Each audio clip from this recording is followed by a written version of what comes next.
The months and years slid by.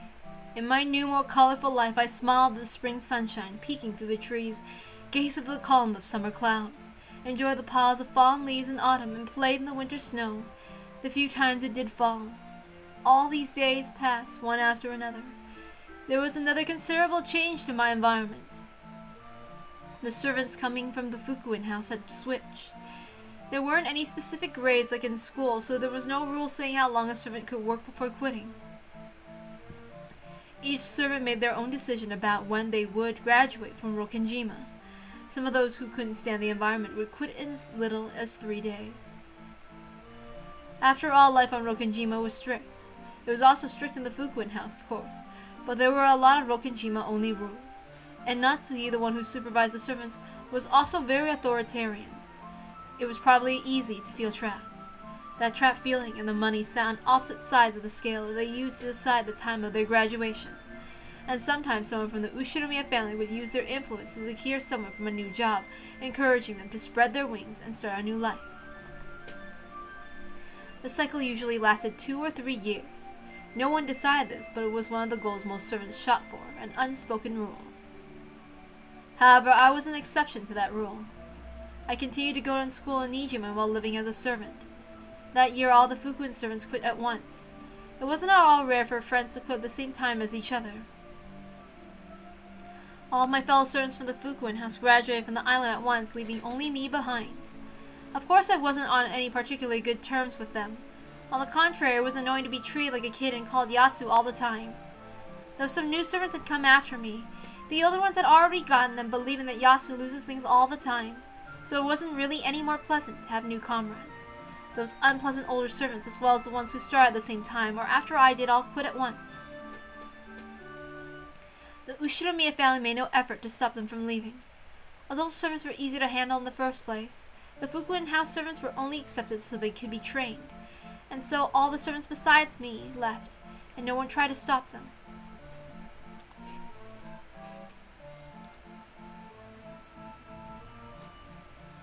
Later, Yasu. Don't go losing stuff again. I don't lose things anymore. Later. Make sure you listen to what Madame says. Don't you go troubling the next group of servants. You know, it's still a mystery. Why was Yasu recommended for this job? It's even more surprising that Madame let Yasu stay this long. It must have taken some guts to not give up and run away. Keep it up, Yasu. I hate being called Yasu. At the very end, I finally said one thing I always wanted to say to them. However, they basically ignored me and just picked up their things and left. I guess you never got a chance to become friends with them. I didn't even want to. Yeah, I'm sure they feel the same way, so you're even. Let's just forget about those people. They no longer have anything to do with us, so there's no reason to think about them. Yeah, you're right. I just felt a bit disappointed. I never got a chance to prove to them that I could take care of myself. It's hard for people to throw off their first impressions. That's just how it is.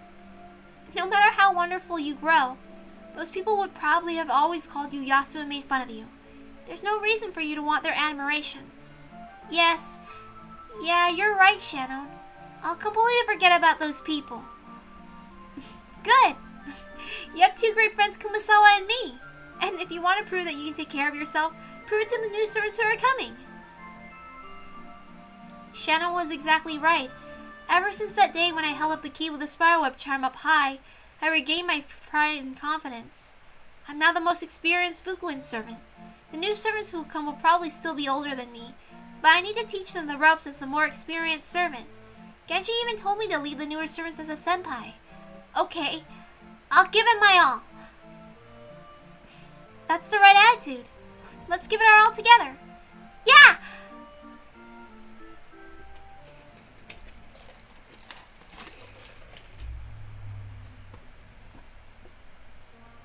My name is Asune. Pleased to meet you. Is that it? I think she meant Asune. Why is it read like that? I'm confused. My name is Belne.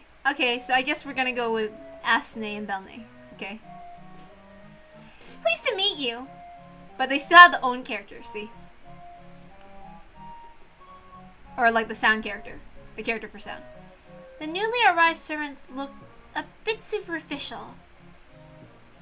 When I first joined the Ushiramiya family, I was incredibly nervous.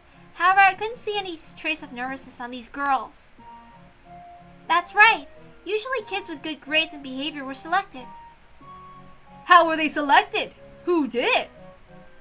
The board of directors came and interviewed them, and they were judged on other things like their everyday conduct.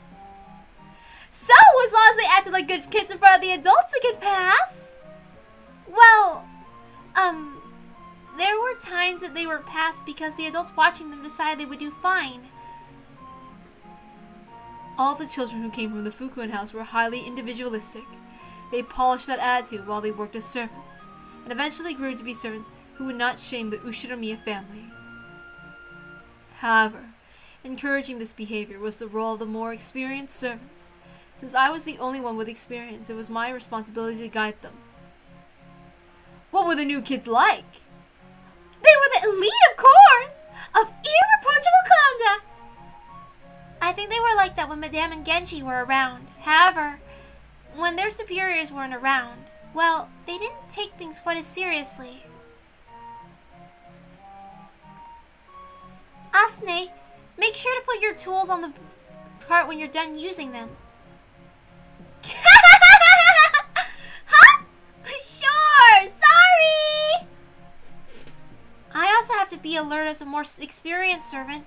And Belne, you shouldn't set your key down in a place like that. You'll lose it. I'm not gonna lose it! I never forget where I put things! When I first arrived here, the older servants would often tell me off as I had done now. They probably would have been mean and obnoxious about it. I hated that, so I tried to be more gentle and when admonishing them, but they wouldn't take me seriously. Listen up. You know there's a witch living in the mansion, don't you? Oh, Beatrice! That sounded just like him! Don't tell me you believe in that too, Shannon. Yes, she really exists. If you leave things lying around, the witch will prank you and hide them. It's true. I've gotten into a lot of trouble many times because of it. A witch hiding things? That's totally impossible! After all, there's no way witches could exist!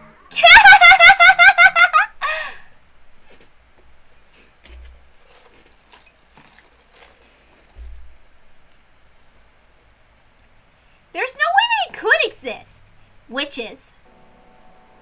I thought they were just pranks. No, it was just easier to think of it that way. Do you think the witch Beatrice actually existed? I don't believe it. I don't know if it was Beatrice, but I do think that something inhuman really did exist in that mansion. Do you think there's a chance that this non-inhuman thing was Beatrice? Ridiculous! I wish I could say it was ridiculous. That must have been a prank of Yasu's. No, not a prank. Revenge. I did think that way at first, but... Did something happen that couldn't be explained away as a prank? It was persistent and creepy. What kind of things happened specifically? Things I set down would disappear as soon as I looked away for a second. Didn't Yasu just hide them? I thought so at first. It was only natural to think that, but I started getting this feeling that something wasn't right.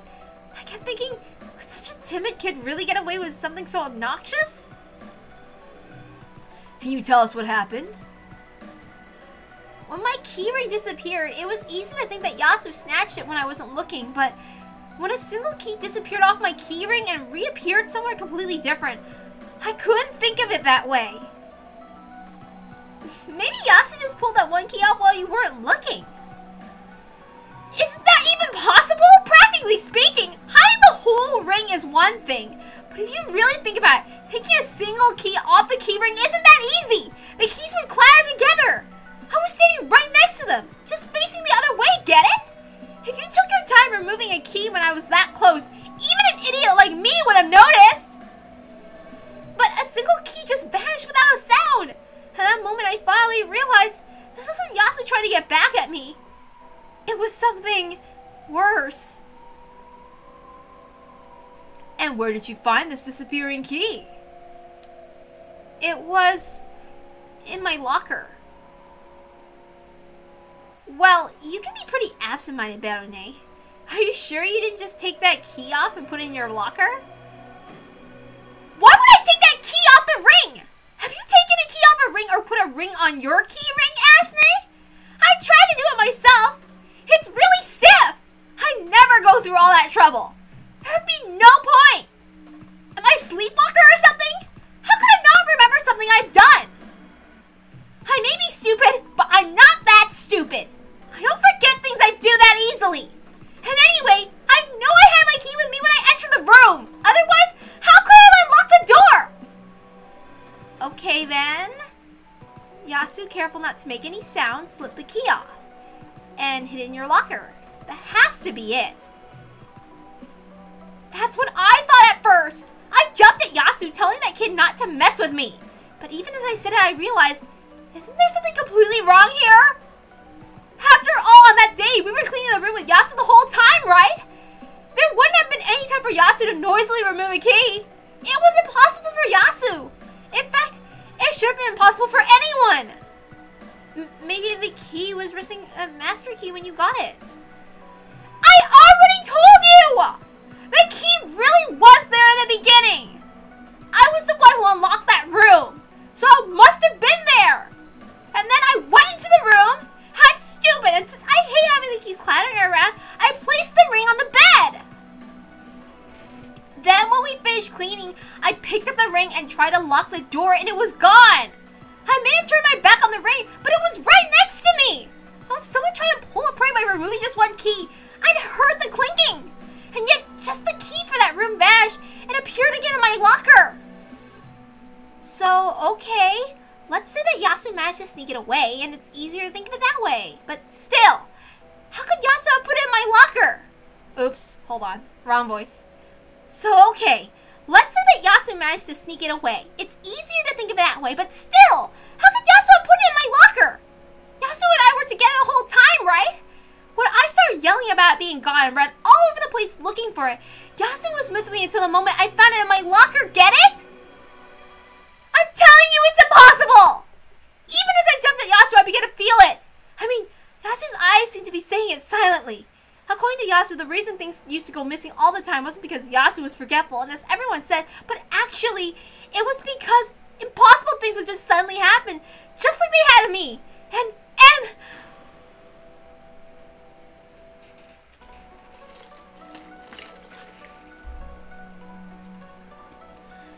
Yasu was with you the whole time, so there was no chance for Yasu to put the key in the locker? Did other strange things like that happen? Yeah, they did. Afterwards, other things happened, and not just things disappearing over and over. Of course, I started getting nervous and made sure not to put things down in places like that, but that didn't help. At first, I was angry at Yasu, but at some point, I began to realize I was mistaken. One time, a key even disappeared from a ring that I left in my pocket. And I realized these weren't Yasu's pranks. The same thing that happened to Yasu was now happening to me. Calm down a bit. I think some of those things were Yasu's fault, and the others were just you being clumsy. It's true that the mansion is always dark and eerie, and it does feel like the sort of thing, the place you'd find a curse. I'm sure that's what made you scared like that. You saw it too, didn't you? Remember that vanishing white shadow we saw in the VIP room on that rainy day? Yes, I saw, but I couldn't have just been Madame or Milady wearing something white? What do you mean, something white? Have you ever seen either of them wearing something like that? And besides, that VIP room is always locked. They don't have keys to it. And that just hasn't been some kind of ghost. No, the silhouette of a witch. So basically, Veroni started acting like this. Totally scared. And I've got more street smarts than her. So the more scared she was, the more I thought the witches were stupid and couldn't exist. Still, I had to be careful about what I said. I mean, I realized this wasn't something that I should talk about carelessly. All ghost stories and curses around sound stupid as outsiders, but to the people who believe in them, it's absolutely not a joking matter. It really was no joke. Asune didn't believe a word of what I said, so I eventually stopped telling her about it and confessed to Yasu instead. I told Yasu, I thought you were the culprit, but it couldn't have been you. I said that something strange was happening to me. And what was that kid's answer? Yasu said the same thing had happened many times already, but no one else believed any of it. In the first place, the older servants always made fun of Yasu, but that kid clearly wasn't as clumsy or stupid as they said. I hated having a younger person telling me what to do, so I always resisted, but Yasu always got our work done flawlessly. I always thought it was strange that people made fun of Yasu for losing things. I was sure then. It existed! Some strange inhuman thing existed in this mansion. And that thing was the witch Beatrice. If that's what you want to call it, I'll believe it. Anyway, something that could be explained by human actions definitely existed there. People who didn't understand kept calling Yasu and me forgetful. They didn't get it. They just didn't get it.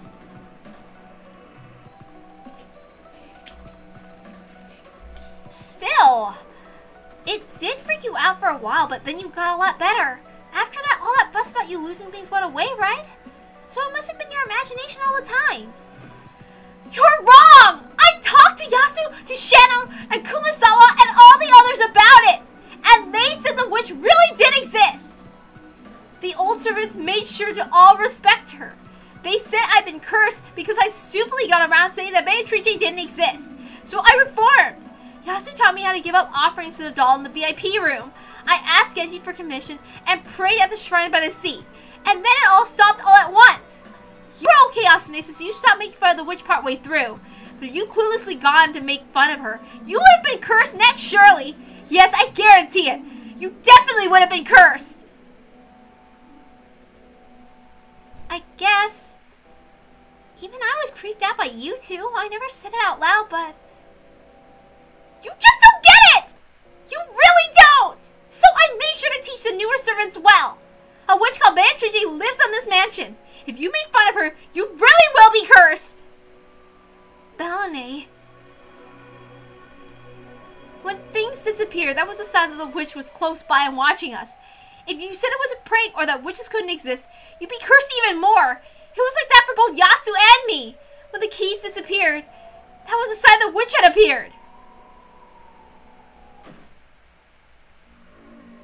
Bellany carelessly tossed her key ring on the bed again, humming as she started to clean.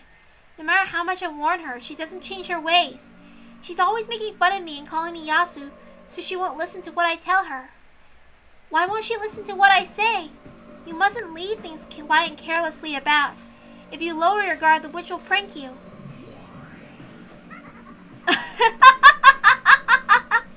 Look at that delicious key ring. Stop it, please! That's Bellany's key!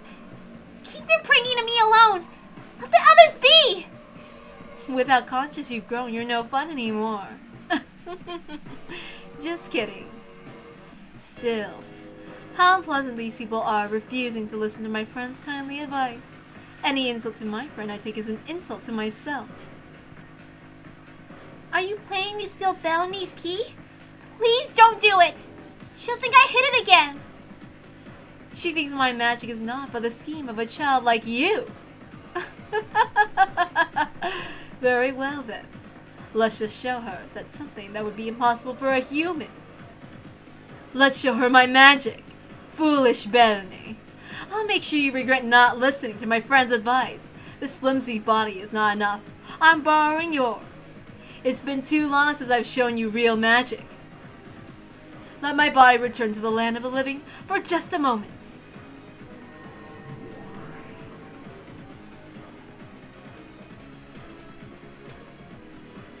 Huh? A shiver ran up my whole body like an electric shock. From that moment onwards, I couldn't move any part of my body by my own will. Like a moment of shock after a blackout, I could do nothing but accept the fact that I lost control over myself. All the cells from my body felt tingly. It felt as though my body had been transformed into someone else's. I realized the witch Beatrice was using my body as a vessel to revive for a short period of time. Very nice. That ticklish feeling of the air on my skin and having a body is simply wonderful. What are you trying to do? Please don't do anything mean. This time everything was backwards. My words were spoken inside my heart, and the witch's voice was coming out of my mouth. Fear not. I'll give your body back as soon enough. I just need to teach her a lesson with a little prank. I won't do anything foolish that might earn you her suspicion. Come, try and remember. Where have you been sleeping? Everything went completely white and my mind stopped.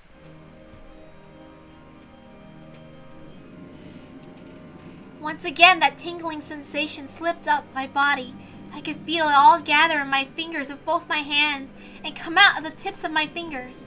It was unfathomable, indescribable, unknown sensation.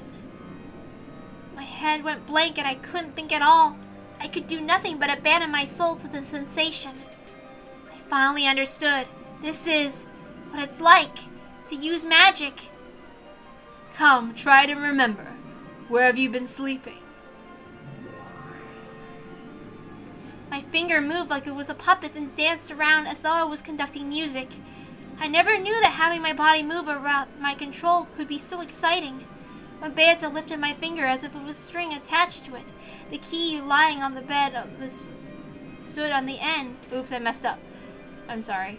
When Beata lifted my finger as if a string was attached to it, the key ring lying on the bed stood on end. Belone didn't notice. Neither did Asune. They were fully occupied by their happy chat as they cleaned the room. I doubt that either of them would have dreamed that a witch was right behind them, readying herself to use magic. They probably couldn't even imagine the keyring doing a little dance right behind their backs. It was like a cartoon fairy tale I'd seen once as a kid. The happy way the keys danced and spun made it look as though they had a will of their own. I could feel the fun of making those keys dance with my fingers wash over me. Yes, this is pleasure. As I powerlessly watched the witch control me, I couldn't help but surrender myself to this new joy called magic. Whoops, that won't do. If the whole key ring disappears, my friend will be suspected again. All we need, yes, we just need the key to this room to disappear.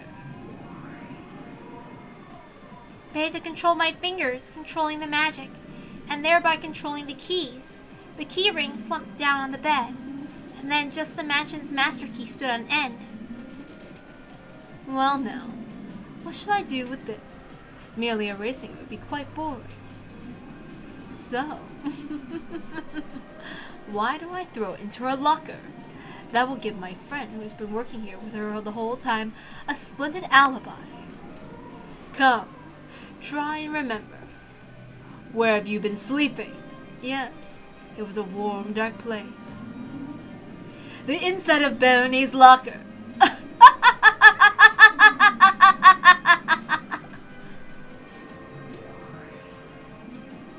When Beato snapped her fingers, the key burst and became Gold Butterfly. A gold butterfly? I see. It's gold because she's the golden witch who gave the master all of his gold. And the butterflies are scared of spiderwebs. So, it's a gold butterfly. The minions of the witch Beatrice are gold butterflies. After flitting into the air, it burst into a shower of gold sparks and disappeared. And then the vanished key was in Barone's locker. Though it was far away in the changing room locker, I could tell exactly how it had happened. It wasn't by sight or by touch. It was by some other inside of my heart, which couldn't be explained by the five senses. A completely new sensation that I never felt before. It was a completely alien concept called magic. A completely unknown pleasure that left me in a trance. That's enough, my friend. I'll give this body back to you.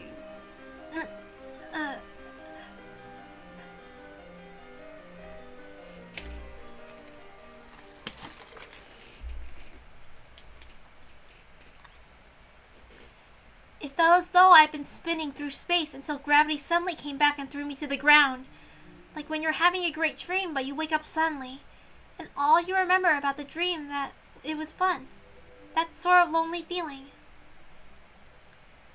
Though Beato had been borrowing my body, it was my own body that used magic. I could still feel that sensation in my hands. The key ring over there had danced along with the movements of my fingers. No, that's not quite it. The key ring and my fingers had danced together. That fun excitement still tingled slightly in my hands. Whoops, that was close! Saying this, Baronne suddenly turned around and picked up a key ring she had thrown on the bed. She must have realized I was staring at it. Almost had Yasu complain that I shouldn't leave my keys lying around like this. I never put something down and forget about it. With a grin, she put the key ring back into her pocket. However, she still hadn't noticed. She probably couldn't even imagine that just a single key had vanished while her back was turned for a second. It's not easy for a human to do things like that. But with magic, just with a little dance of the keys and the butterfly popping, it had disappeared. Okay, fingertip inspection. Bed okay. Curtains okay. Tools okay. And keys too. See? Nothing wrong, right? Yes, that's good. Then let's go on to the next room. Baronne, could you lock up this room for me? Sure! Did Baronne's key really disappear by magic? Was that fun magic just a daydream I had? I was so scared of that being true that I tested it. Huh? What's wrong? Why are you taking so long? Huh? Wait, are you kidding me? What's wrong? It's not this one, and it isn't this one. Huh? What the? What is it? Wait, oops, sorry. What is it? You want me to lock it? I don't get it. What's going on? My master key's gone. Just my master key is gone. Why? This ring is so stiff. There's no way it'd come off. I could faintly feel that tingling sensation run across my fingers again.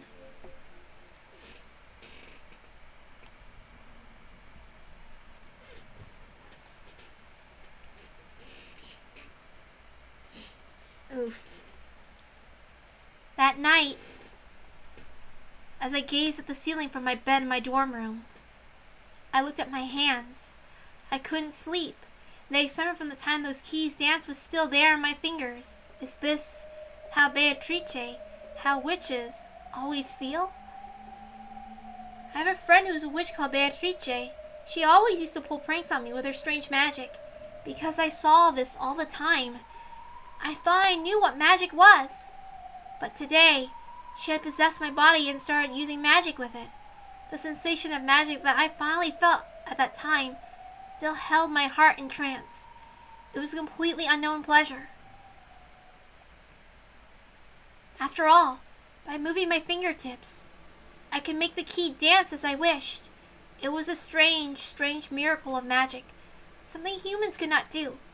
I still couldn't let go of that excitement. Shannon, are you awake?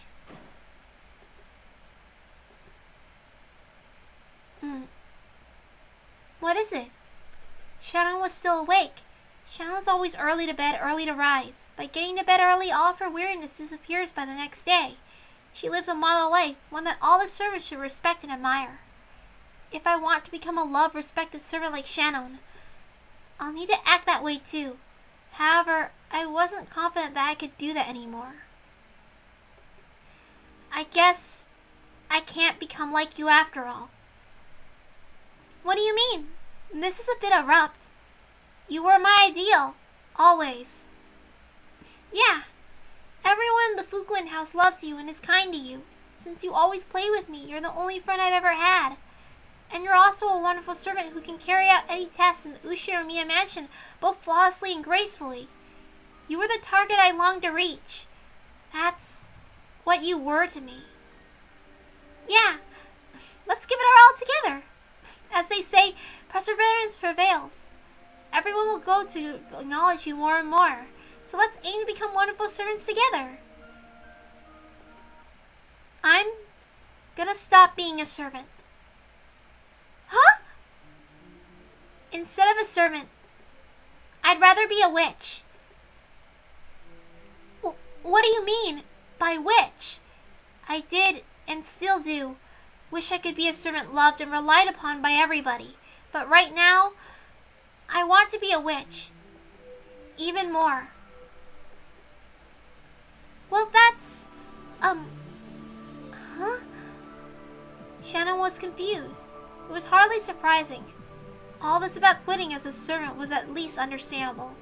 But she didn't know how to answer after hearing that her roommate had wanted to become a witch. A witch. Beatrice. You see, today Beatrice possessed me and used my body to do magic. That unknown world felt so thrilling. It was much more thrilling than when I had learned that I had been selected as the Ushiromiya family servant. It was like learning about a new world. As though I'd been living in a world of darkness all my life, and thought I knew what the world was like. And then I finally learned what light was and saw the world for the first time. It was joy. Excitement.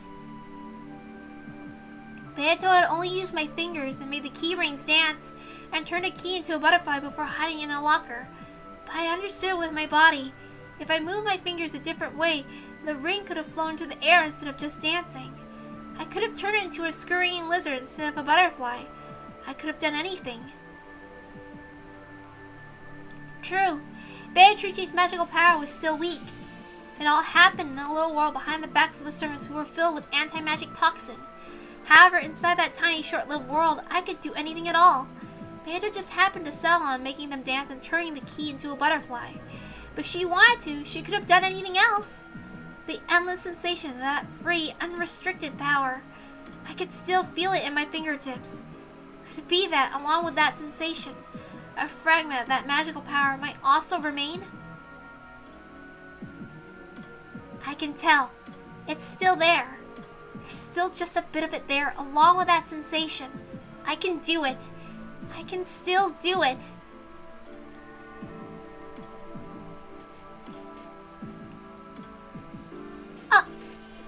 A single spot of golden light suddenly lit up in this dark room. It was right between my clasped hands. When I slowly opened them, I could see a single dot that sparkled gold. What is... Shannon didn't know what the light meant. How could light appear from the palm of my hands? And yet, even with this miracle right in front of her, she couldn't understand what it was. She just sat there with her mouth open in disbelief. However, to me, this was just the return of the bit of sensation in my fingertips. The golden dot spread out and became a small gold butterfly. It flapped its wings and scattered gold sparks about like a cartoon fairy. To Shannon, it probably looked as though the gold butterfly was flapping its wings. Of course, that alone was a miracle that she could hardly grasp. But to me, it was like a remote control plane in the shape of a butterfly. I could control that gold butterfly however I wanted, not clumsily with threads. I could make it flap and dance and play through the air as I wished. I was taking a walk through the air as that little butterfly. The golden glint of it pierced the darkness of the small room as it danced about freely. It was an entrancing pleasure. However, the sensation in my fingers began to weaken. I could tell the few magic butterfly scales left in my fingers were going away.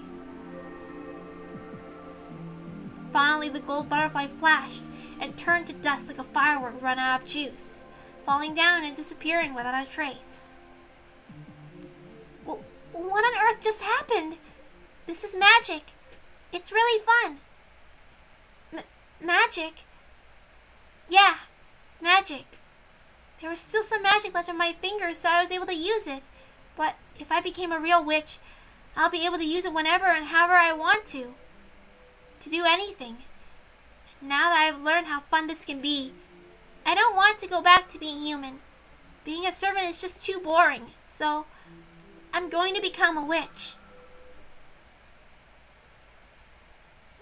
Become a witch?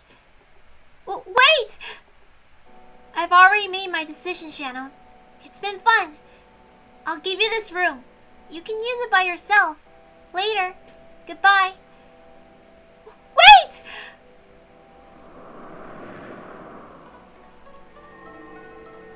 As Shannon called out repeatedly for me to wait, a massive planetarium swallowed me up.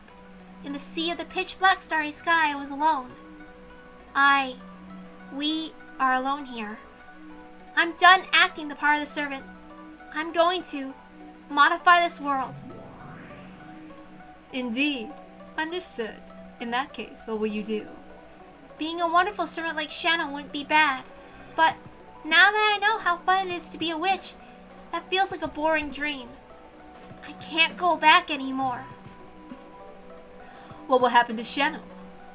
Shannon can just be Shannon and stay as a respected servant. She'll stay the same, but from now on it won't be the two of us together, but her alone. Farewells are sudden.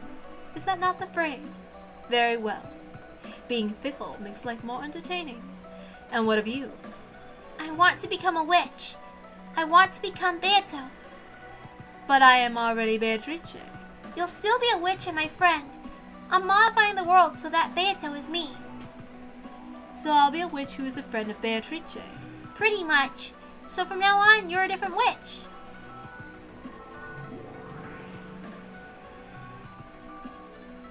I understand. Then, what will be my new name? I'll put that on hold until I can think of one. You'll be nameless for a while. Sorry about the trouble. Not at all, not at all. This is my precious name we're talking about. You'd better take your time and think carefully about it.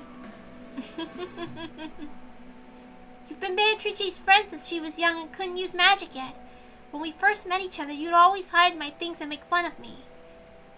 I see. And when Beatrice finally learns the way of magic, I become a friend of equal footing with her. Perhaps that would be... I messed up. Okay. Perhaps that would make me a sort of big sister to you. Yeah, that sounds nice. What are we going to do about how we talk? Beatrice's voice is that of a woman of high station. Shall I give that to you as well? Yeah. I'll inherit the way she talks.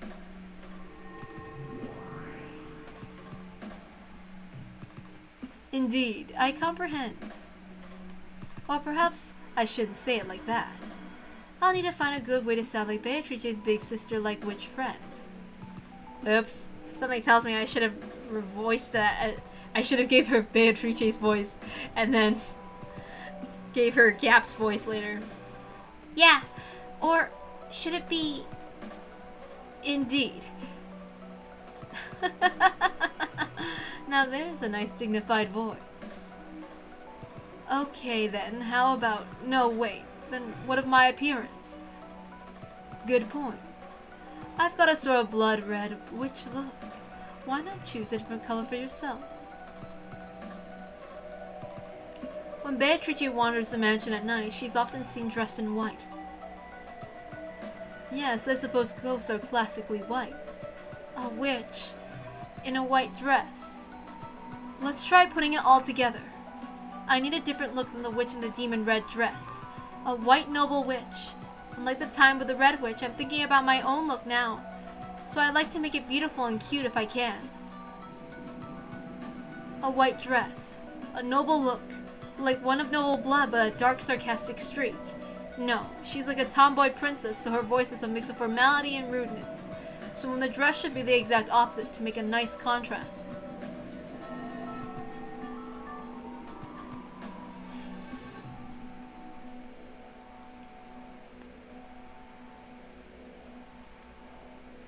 Then what of this form? Is that the form of the new Beatrice? How beautiful! Just like a noble princess!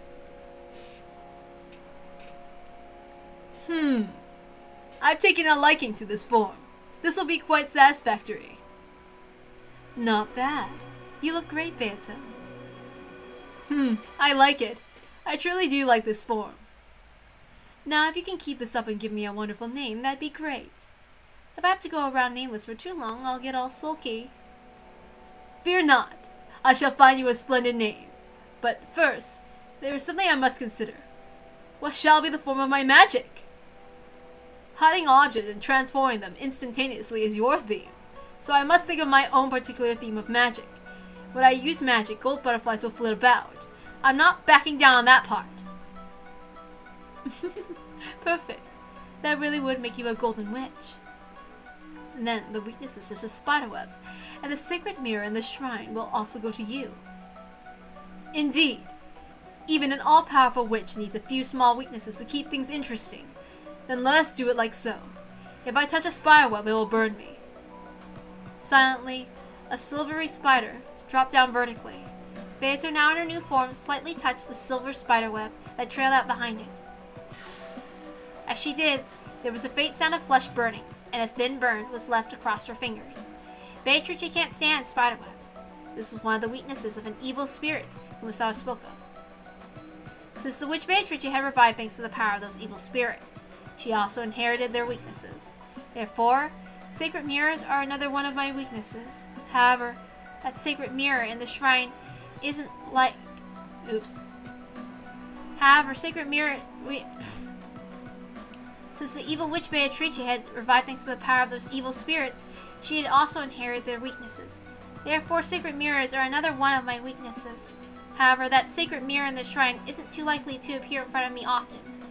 That's not so fun. Then while mirrors are sacred power will obviously be a weakness, let us make mirrors themselves a weakness too.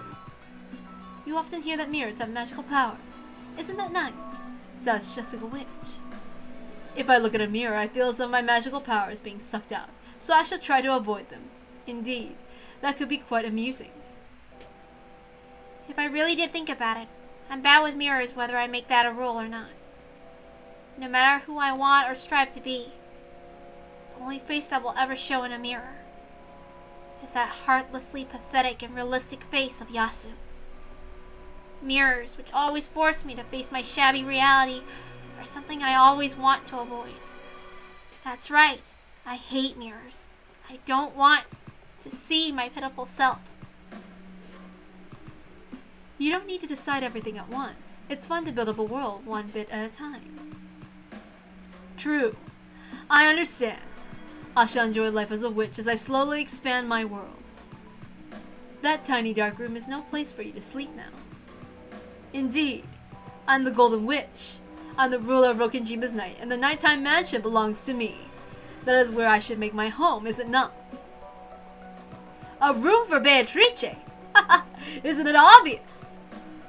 Yeah, that's right! That wonderful room on the second floor of the mansion! The VIP room of the witch just has to be Beatrice's room. Oh, that's right. From this evening forward, that room in the nighttime mansion shall be my dwelling place. Why didn't I think of that myself?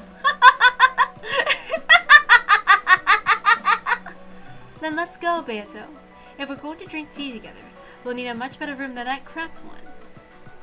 Indeed, that room is too crude for entertaining friends and serving tea. We shall change rooms. Let us go, my friend. So, this is goodbye to Shannon. When I looked at my feet, I could see my dorm far beneath me. I could see Shannon, who had dashed up to bed I lay on, and had been saying wait at the moment time froze. She was as rigid as a doll. Looking down from this height, it really did look like a small dollhouse. So long, Shannon. The days I spent as a human with you, as a goal and a constant comfort, were truly fun. If I had never learned the joys of magic and awakened as a witch, everything would doubtlessly have remained as it was. I was your only close friend too, wasn't I? Please forgive me for erasing that friend so suddenly. As a parting gift, I will erase me from your world. Starting now, this will not be a two-person room. It will be a single-person room with just you in it. I hope you continue to strive for your ideal and try to become a kind, reliable servant loved by everyone. Yasu, the stupid, clumsy servant who lost things all the time, doesn't exist anymore. So long, Shannon. when I mature as the witch Beatrice and stride. Let's try that again. So long, Shannon. When I mature as the witch Beatrice and stride through the nighttime mansion where I will, I may bump into you as you do your nighttime rounds. However, when I meet you again, it will not be a reunion. It will be our first meeting. After all, though you heard the rumors of the witch Beatrice, you have never met her. So long, Shannon. Let us meet again sometime and spin up a fun tale.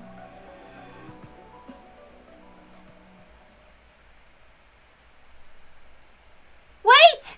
Wait!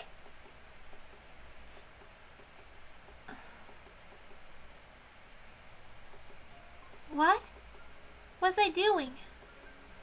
Was I talking in my sleep?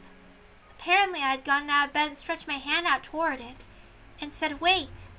This isn't the first time I've woken up to find myself saying something strange, but I don't ever remember waking up to find myself out of bed and standing up. Could this be what they call sleepwalking? Am I just tired? Gotta sleep. Gotta get back to sleep. I turned around to face my bed. My bed wasn't there. There was no bed in this room except the one I had just turned my back on. If I'm the only one in this room and the only bed is the one behind me, that must mean it's my bed. That feels wrong for some reason. The bed sheets are all disarranged as though someone had slipped out of them. This is a single person room with me in it, right? So, that there is my bed and the traces of someone crawling out. That means I was just sleeping there until a second ago? But for some reason, that bed doesn't feel like my bed. However, though all the other kids shared rooms, I, Shannon, was given a single person room. So there was only one bed, and it must be mine. Am I just tired? I wonder. I must just be half asleep. School starts early tomorrow morning. And when school ends, I want to go to the mansion to help out with some work and talk to Kumasawa about the mystery novel I just read. Time to sleep. I'm probably just so worn out that I'm imagining things. Good night, Shannon. Just crawl into bed and close your eyes, and you won't have to think about anything complicated. I went back into my bed and felt a bit uncomfortable to crawl into a bed that wasn't mine. Still, it might just be because I'm getting so sleepy, but it's starting to feel as though this is my bed after all. I'm just half asleep. I am Shannon, a lonely servant. I mess up from time to time, but I want to become a kind servant whom everyone loves. Good night, me.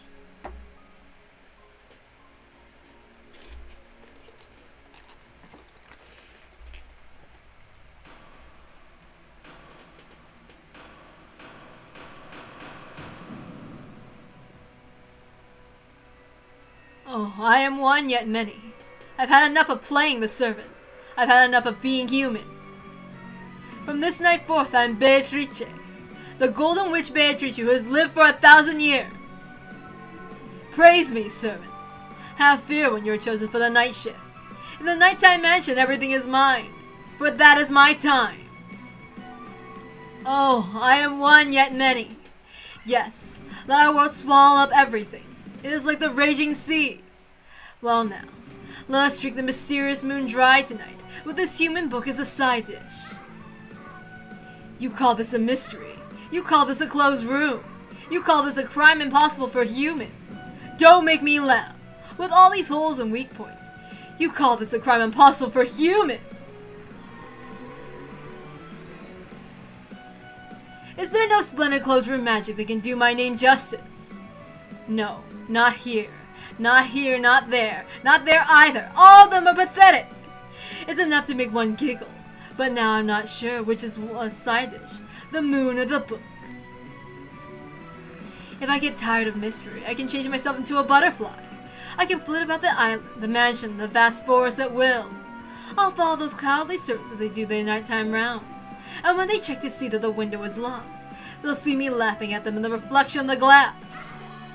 I can be fickle and do as I please. Pranks at night should be a lot of fun. Okay, I've decided. Let's play like that starting tonight. music! What amusement the night shall bring! In the world of witches, the only limits to your fun are the limits of your imagination. My imagination shall become the source of my magical power. Splendid! It shall be so fun! I shall expand it infinitely, and then swallow the whole island. The island's night will be all mine! Oh, how refined and pleasant are the days of a witch! Oh, I am one yet many!